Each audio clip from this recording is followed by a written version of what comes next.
Greetings, ladies and gentlemen, and welcome to this latest narration on the web series Accidentally Adopted. If you're new to the series, there is a playlist listed down below in the description, and as always, I hope that you enjoy. Chapter 4, Hygiene and Hijinks. Log 6,000,000.9.01. Personal, Captain Yormdril. Stars save me. Positive. So the good news is that Sneaky's health is improving. Oh, and the kid set me straight on his name this morning. It's Sneaky, not Sneak. Sneak sounds too mean. Well, I like it either way, so it's no hair of my braid. Anyway, I don't know how he managed it, but somehow between the stars, Sneaky snuck out of his den and took off my left shoes and the rest of my right shoes. I saw Trandy lock the door myself. I know I did. I saw her let him out again this morning. Somehow, and I knew it was him. Somehow, he had hid my shoes when nobody was looking. Oh, and the navigator only knows where he put them. Yormdril said that he'd look for them, but I'm more optimistic about my wife finding them. More good news, Sneaky is eating 3 different kinds of fruit now. I think whatever kind of lemur he is has an instinctual distrust of new foods, so he's testing them one at a time.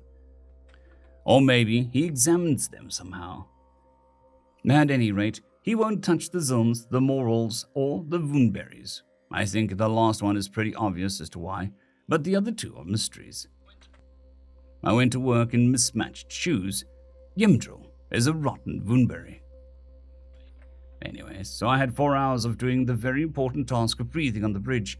I decided to pull up the police report to get more details on what Sneaky has been through, since it was looking more like we would be nursing him back to health instead of making him comfortable for his last days.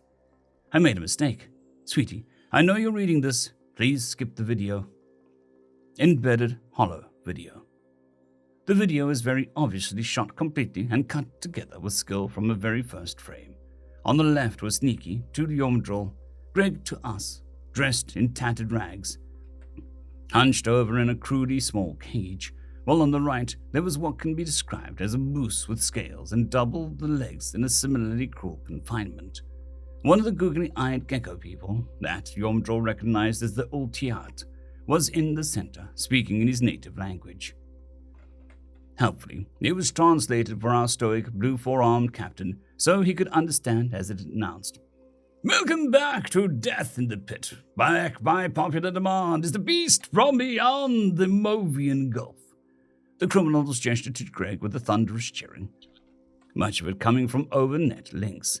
Then it gestured to the scaly moose and continued, "Up against the fearsome Belvian howling Tenvar."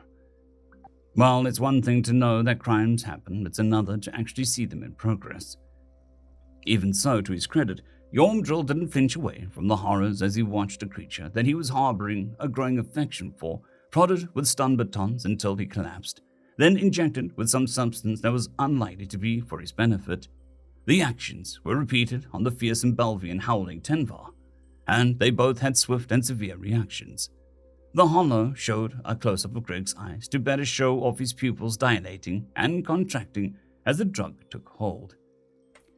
However, the face that Yormdril found so cute and expressive was contorted in a grotesque snarl as his entire body began to shake. Then, he suddenly started to use the scant space afforded him to ram into the bars of his cage. The Tenvar had a similar reaction, except with more howling as its name implied. The 3 holograms were wiped away in a swirling cloud of blinking pixels that recoalesced into an aerial view of the pit surrounded by lavish seating, which hosted both living beings and holographic viewers. The drugged combatants sprang into the arena, filled with rage and pain, the instant they were opened up. Despite being drugged out of his mind, Greg didn't just charge an animal with a skull clearly made to smash into things. Instead, he ducked under its antlers and lashed out with a vicious kick. It didn't appear to do much besides further enrage the Tenvar. Its rage did not avail it. Greg simply sidestepped its next charge and struck its passing flank with a punch audible to the hollow coder. Again and again the Tenvar charged, and Greg dodged and struck, until on the 8th charge it stumbled. That's when Greg pressed the attack. Fists, elbows, knees, and feet. He pushed the poor Tenvar in a circle around the ring until resounding blow after resounding blow. As the creature's fear overcame the drugs and it attempted to flee, The doomed creature was exhausted, however, and to its great misfortune, Greg was still fresh. He pursued it around the pit with savage grace, a predator in its element, until it collapsed with a pitiful bellow that was cut off by Greg's foot crushing its throat. The audience cheered on the brutal display with depraved bloodlust, and somebody shot Greg with a tranquilizer dart from out of frame. He stumbled around the pit snarling and growling fiercely until he too fell to the sand, and the hologram dissolved. End of holo video. I wept. If I hadn't seen it with my own eyes, I'd never believed that anybody could do something that depraved to a living creature. Then there's the fact that Sneaky is not only alive, but according to Trevdy, was more than willing to engage with play with Yovtrol. And seeing the raw power he has, was exceedingly gentle about it, too. The poor boy must have been traumatized by the ordeal, but shows no signs of aggression. From everything I've learned, I think I can conclude that 1. Sneaky was poached from the wild, as he became despondent in the kennel rather than territorial. 2. Whatever kind of creature Sneaky is are social animals, since he improved once we brought him home. 3. Aggression is not the norm for Sneaky, since according to the shelter, he never attacked or made threat displays against the staff. And 4. Sneaky is resilient. With that in mind, I calmed Trevdy. Hart, can you see Sneaky just now? Yes. Is there something wrong? Does anything about his behavior jump out to you? Actually, yes. Yoiv is playing with him just now. Sneaky picks up physical games quickly, and they're taking turns chasing each other around the living room. What jumps out is that every time he does something new around Yoiv, Sneaky looks at me. Looks at you? Yes. Why? I just watched footage from the fighting pit. Oh, Hart. You shouldn't have. No, I needed to. They drugged him into a rage and tossed him into a pit with another drugged animal. It was pretty harrowing. They fought to the death. Do you need a... Thank you, my heart. No, I'm okay. What's more, I think that Sneaky is going to be okay too. I wanted to see if you'd noticed any social behaviors, such as making sure the cub's mother isn't upset with him for playing too roughly. Exactly. Yom, what are you thinking? I'm thinking if I ever see that poacher, I will shoot him. Admittedly, that was a bit dark for me, but Trevdy just bid me a good shift and told me that she loves me before I disconnected. I remunerated on the savagery I had borne witness to and resolved to insist on Trandy that Sneaky needs a veterinary psychological evaluation. I was pleased when she popped in just before lunch to use the hypercom. It turns out that she found a vet with a level 3 scanner, which should get us a list of his dietary needs and foods to avoid. I started by gently prodding her to ask if they had a vet psych on staff. Why, Danny? She asked, not with defiance but curiosity. I was reminded again of how innocent of the world she still is, and would be for a while longer. I was going through the police report from when they rescued Sneaky, I began slowly, and I saw that they hurt him badly. I could see that she wanted to know more, but she just asked, how would they know what his psychology is supposed to be like? Well, I don't know if they can, but they might be able to find out if anything would trigger aggression. Daddy, Sneaky hasn't done anything like aggression this whole time. I know, sweetie. I'm not picking on him. To which she raised an eyebrow. I'm not. You have to remember that he was being forced to fight other animals, and that probably traumatized him. It wouldn't be good for him to relapse into a pit fighting mentality. So if we can avoid it, we should. Okay. I want to help him. Then you should have him evaluated. If it doesn't tell you anything, it's just 2 hours spent finding out that vet psychs don't know anything about Sneaky. She nodded and made the call, and scheduled an appointment for a level 3 medical scan and asked if it was possible to do a veterinary psychological evaluation on an animal of unknown species for the purposes of determining its proclivities towards aggression, flight, freeze, or other survival strategies that might pose a danger on a starship. I nearly burst with pride. Once she was done, she gave me a hug and went to the quarters, saying that she wanted to give Sneaky a bath. I was just a little sad that she wasn't going to come with me on my rounds to check the ship's systems. Maybe Yoidro will be interested in tinkering with robots, or maybe we can introduce Sneaky to the rest of the ship soon, so long as he doesn't get lost. Dear Diary, Sneaky is weird and smart. Everyone saw me lock his door last night, but this morning like half of the daddy's shoes were missing, and I think Sneaky knows Daddy's the one who wanted him locked in the closet. Well, serves him right. I know that animals can take revenge, but it usually isn't this funny. He can probably smell Daddy on his shoes. I almost think that he took the shoes he did to force Daddy to wear mismatched shoes in the active areas of the ship and get made fun of.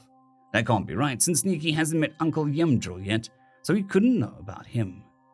I swear that Sneaky looked smug when I let him out this morning. Not that I blame him. Before we went to eat, I went into his room to treat his injuries with the pain relief cream I'd read about. I made sure to set the dispenser to the lowest setting just in case it's actually bad for him, then put some on my own face and told him that it was okay, so he could see that I wasn't trying to hurt him like the mean people the police arrested. This weird look came over him. He got all pale, then I don't know. Kind of looked inwards, if that makes sense, but then he set his jaw and just nodded and got all still. So I put the cream on his bruises and started with the area around his eye, and he didn't even flinch at all. That much bruising has to hurt, even if his bones are somehow fine. But he was perfectly still for me. He even lifted up his shirt when I was done with his face. I almost cried. His torso had big purple splotches all over it, and these gross-looking yellow edges on them where they were fading. I hope I didn't hurt him any more putting on the cream. He just nodded his head at me and smiled when he put his really Yoiv shirt down again. I feel like he was telling me that it was okay. It felt pretty special to be trusted like that, though. I wonder if that's how doctors and vets feel. Is that what I want to be? Can I still be a doctor on a ship? I don't think I like living at just 1 star. So anyway, Sneaky didn't do anything weird at breakfast, and he even had a much smaller meal, but still as much as Daddy, and only fruits. He sure eats a lot for something so short. Anyway, I had to go to class and told Sneaky I'd be back soon. But Yoiv said that he and Sneaky would have tons of fun with him. I'm sure at least one of them would have a lot of fun. Anyways, I went to Mrs. Howard's quarters for my lessons. If there's such a thing as a ship's teacher, then some ships have to have doctors, right? Anyways, I showed off the hollows of Sneaky I took, and everyone was totally jealous of how cute a pet I had. Since I'm super cool, I promised to bring him as soon as I think he can handle going out of quarters. Except, of course, Yagdral. He's such a jerk. We're family and whatever, but I can't stand him sometimes. So I ask around about getting Sneaky some clothes anyway, and Yagdral just can't help himself. Yeah, Yoiv didn't outgrow his clothes yet. I need clothes for Sneaky, not Yoiv. You want to hand down pet clothes to your brother? I know he knew I had gotten an adult pet. Mom had put pictures up on the ship's message board and explained the whole thing. He was just being a butt, except I kept my cool. No, I don't think Sneaky is going to outgrow anything, and he doesn't have a tail, so his pants would be different. He was just probably mad that I could get words out, so he tried a different attack. Only ditzes dress up their pets, you know. How lucky. Sneaky dressed himself. It's part of how he's got his name, I said. And then I got to tell the story about how he disappeared and reappeared without anybody seeing him move. Then, like I dragged it out of him, he admitted, Mom said that you can have some of my old stuff. I thanked him and then asked if anybody knew how to sew a tail hole closed and maybe taken the waist a little. Yagdral was a hefty kid. He got all offended, as if adjusting the fit of clothing was an insult, and we settled down for our lessons. Math, ugh. Why can't math be easy? Anyway, we finished up early, and Ringy said that she liked to sew plush toys together in her spare time and wanted to try making the alterations.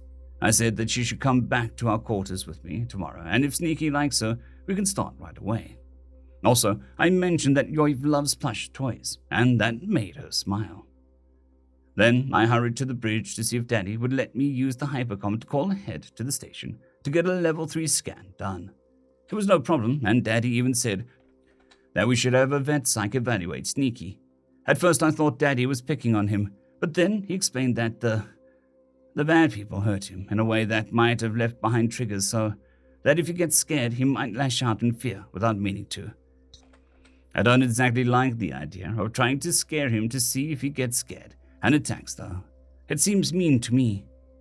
I didn't dwell on that, since I had to get back to our quarters to give Sneaky a bath before he turned into Stinky. It was interesting. It started out okay. I got the bathtub of cool water all ready for him, and started to do the trick I do for Yoiv when he decides he doesn't want a bath. It was easy at first, since he'd been playing active games with Yoiv, so he probably thought that I was going to show him a new game when I grabbed his hand and started to swing them like we were dancing. I thought it would go even easier with Sneaky, since he only had 2 arms, but the instant I reached for the hem of his shirt, he slipped out of my grip. I was so surprised that I didn't notice him walk past me right into the bathroom until he shut the door. When I heard the bathtub draining, I tried the door, and it was locked. It made sense, since he could obviously get past a locked door. Then I went to Mom for the key. I explained the situation, and she came with me. But when we opened the door, Sneaky was lounging in the steaming tub of water. That is, until he noticed us coming in. He sort of folded up on himself and gave us a glare, like he thought that we were barging in on him or something. Mom didn't care. She just got out the sensitive-skinned tearless toddler and infant shampoo and pulled the shower head down to use it like a wand. She took a sec to match the temperature of the shower head with the bath and went to work on the scruffy red mane. He went to wave her off, but Mom just lightly tapped his hand and Sneaky just sat there and sulked like Mom took away his talkie. He did rinse out his own hair though. He just sank under the water. When Mom reached for the wand again, it felt kind of awkward to be standing there while he looked uncomfortable, so I collected Yoiv's jammies for the laundry and went to go find Sneaky another set to borrow. He came out of the bathroom with a towel wrapped around his shoulders like a cape and his face almost as red as his hair, snatched up the jammies right out of my hand and stalked into his little room. If he had a tail, it would have been bristling. I asked Mom why she didn't that, even though he obviously didn't like it. "Did you see the state of his hair?" she answered. "There is no way anybody could have untangled that on their own. It's all mussed up again since he towel dried it, but maybe he'll let you brush and braid it." He did. By the time he came back out of his little room, he only looked annoyed and meekly followed me to the living room where he sat on the edge of the couch in front of me, kind of like Yoiv does, but with more slumping and less fidgeting. He had the worst split ends, but I don't think he cared. Nothing else really that interesting happened today, but I kind of wonder if Sneaky is going to break out again and do something weird. Journal entry 4, date 1/1/3, name Greg George. "Okay, big guy, you want to go to war? We can go to fecking war. You're lucky that you share a berth with Mom, because now I can't use chemical, bio, or local fauna attacks. Just because I'm on the ship doesn't mean I'm ruling out there being a xeno ant farm somewhere on board. Dr. Johan would say that I'm lashing out with childish petulance to try to assert control over my situation, and I don't give a shit if it's childish. I'm goddamn Republican infantry, and you don't feck with the infantryman's fecking sleep. We'll put up with whatever crappy berth you can spare us, but you don't just go out of your way to make a fecking worse. Sack time is sacred fecking right of the infantry since time immemorial. That and fecking mail call. So shut up, internal therapist voice. You don't know what you're talking about. We told the ship rats and boat boys not to start barracks war. I'll teach him too." Okay, I feel better. I'm still defeating that lock and messing with him though.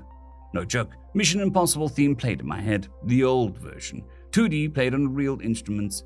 Theme music only plays in my head when failure means minor embarrassment and not anything serious. I went to my stash/lab and got my plastic knife, and all that jazz. And it was a simple matter to slide the knife in between the door and the jamb and to press the latch so that I could open the door. I didn't really have a plan yet, so I decided to explore a little. I quickly found that I could actually jump just high enough to grab one of the overhead handles, and that I could open the adjacent cabinet by pressure on the lip of the door alone. And wonder of wonders, the first cabinet I checked was mostly empty, just some vacuum-sealed bags that probably had pillows or quilts in them. Good info for later. I couldn't shut the doors completely, silently, but a pause and a good listen after each soft thump told me that it went unnoticed. It seemed that the hallway cabinets were sparsely used and were for keeping spares handy should the need arise more than anything.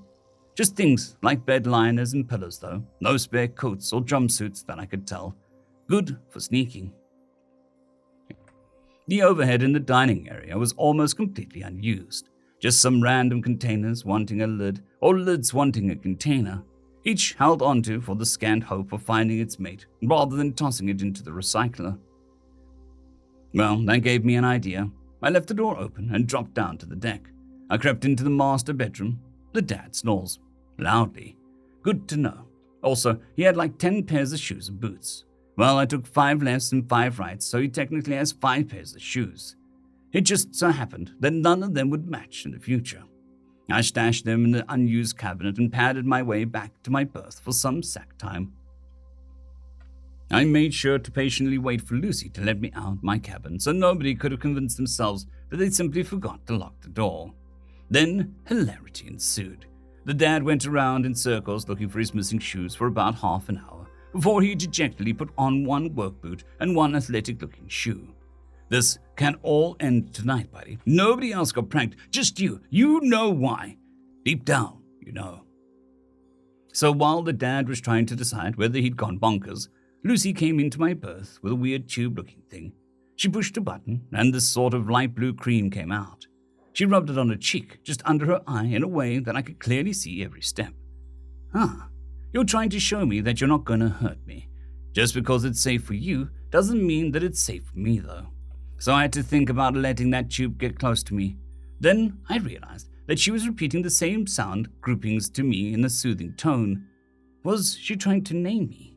I thought about trying to do the "Me Tarzan, you Janebot" thing, but the thought of speaking aloud was terrifying. At that, I felt the black pit of despair welling up to swallow me and drag me down as I realized that I was in the shit again. However, I could hear Dr. Jahan say, "You're not back where you started. You're at the foot of a new mountain. Why should you be surprised that the trees and rocks in the foot of this mountain look like the ones from the last mountain? You're not backsliding. You're employing previously successful survival strategies to see if they work." Thank you, internal therapist voice. I'll talk when I'm ready. In the meanwhile, I'll try to pick out the word that's my newest nickname. I let her put the cream on, and I guess the bruises were a little less tender. I thought that they were healing just fine. And compared to either feeling like my blood was on fire or like there were maggots under my skin, some tender spots weren't much to deal with. I thought I'd show off how well I was healing by lifting my borrowed shirt. Whoops. She teared up immediately. Letting her put cream on, the bruises seemed to mollify her, though, so I gave her a winning smile and let her lead me to breakfast. What they were having smelled fine, but I didn't want to risk chemical burns inside my digestive tract, so I opted for having some of the safe fruits, just like 4 of them. I wasn't coming off a long fast after all. This time, Lucy went out the bulkhead too, so it was just Mom, Linus, and me in the quarters. Well, it didn't matter much because Linus had already decided that I'd be spending the morning and play with him. So, I'm a softie. Sue me. Instead of coming up with the new and interesting ways for somebody only a little taller than him to lift or carry him, Linus was interested in chasing and being chased. For obvious reasons, Linus had the most limited vocabulary, which meant a higher rate of repetition and more cross-references with other speakers in the house. Hello, hyperactive Rosetta Stone. Besides, playing tag and hide-and-seek with him was fun. He was delighted, and it rubbed off on me. The fun couldn't last, however. When Lucy came home, the trickery started. She went into the head and ran a bath, then came up to me and acted like we were going to start dancing. I played along and waited for the shoe to drop. Sure enough, she lifted my hands with one set of arms and reached for the hem of my shirt with her other ones. Needless to say, I noped out of that weirdness right away, and noped out into the head and locked the door behind me. I did a quick sniff test and found that yes, I did need a bath. A quick finger dip in the water showed that Lucy had severely misjudged what comfortable bath was. It would have been fine for soaking swollen feet or long days trekking through the rough terrain. One drain and refilling later, and I was getting comfortable and wondering whether I should have looked for the soap first, when all 3 of the present family members came barging in. I gave them a good scowl for not taking the locked door as my hint for desire for privacy there was, but only Lucy had the grace to be embarrassed. Linus clearly didn't know any better, and Mom gave no fucks. She gave no fucks so hard that she produced a bottle of soap from somewhere, pulled down the shower head, and proceeded to start scrubbing my scalp. When I tried to take over, she just slapped my hands away. and I was faced with the choice of either trying to fight against somebody giving me a bath or stoically accepting the situation with whatever shreds of dignity I could muster. I chose dignity. Up to now, I haven't mentioned the Bleavis' hair, since it wasn't even relevant. Kind of like how my hair was irrelevant except for it needing a wash and a brush, and preferably a cut. However, apparently amongst the Bleavises, everybody wore their hair in a braid. Even Linus had his hair in a braid. This did not bode well for my preferred solution. I found that indeed I was expected to have my hair brushed and braided when I saw Lucy waiting outside my cabin with a hairbrush and ties. Fantastic. I'm just going to end up the dorkiest human in existence if these cultural quirks keep piling up like this. I was pretty sure that if I refused, Lucy would cry. So basically, I had no choice but to sit there on the couch as she brushed my hair out while it was still damp and wove it all together in some kind of black magic ritual unknown to the likes of me. It turned out that the braid didn't look half bad. If it wasn't for the pastel colors and cartoon characters on my clothes, I'd have a sort of Viking thing going. It wasn't the first time I was bathed by a woman against my will as an adult, but those other times had involved broken bones and or shrapnel. I swear I'm going to bathe in the night from now on so this weirdness doesn't happen again. More importantly, I need to see whether the dad has decided to concede the barracks war or if he wants to be pranked some more. And I would just like to thank the T5 supporters: Bushmaster 117, Casper Arnholtz, Dragzoon W.R.E, Elijah Silvercross, Gray, Jon Creighton, and Sevaren Serberous. Thank you very much.